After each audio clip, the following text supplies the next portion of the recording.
আসসালামু আলাইকুম। চৌকিবাড়ি থানা থেকে পুলিশ পাঠাইছে, ঠিক আছে, দোকান থেকে লুটপাট করছে। এই বিকাশের দোকান থেকে মিনিমাম 2 লক্ষ টাকা উপরে চিন্তাই করছে। দোকানের যা ভাঙচুর আছে সব করছে ওই বিন্দু সারের ওই কারখানাওয়ালা। এই যে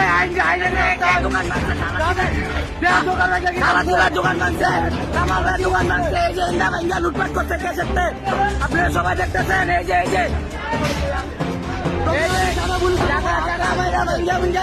সব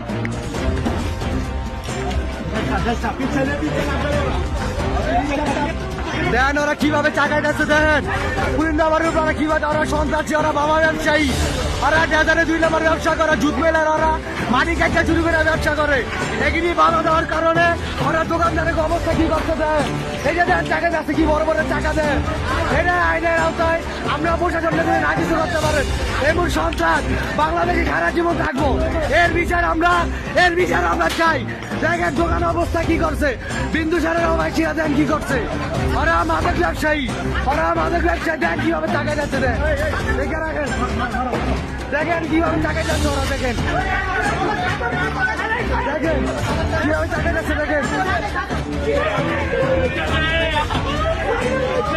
কি করছে বিন্দুসার পুলিশ আমার অবস্থা, দেন কি করছে। দেখেন তাদের দোকানের অবস্থা কি করছে। দেখেন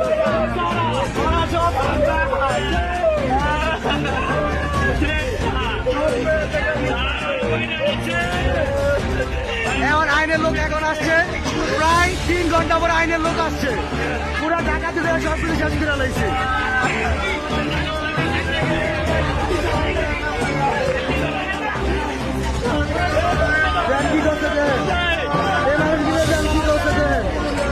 দোকান ডাকাতি করে দেন কি করছে, লাখ লাখ টাকার ব্যবসা সব শেষ করাইছে। বিন্দু সারেরা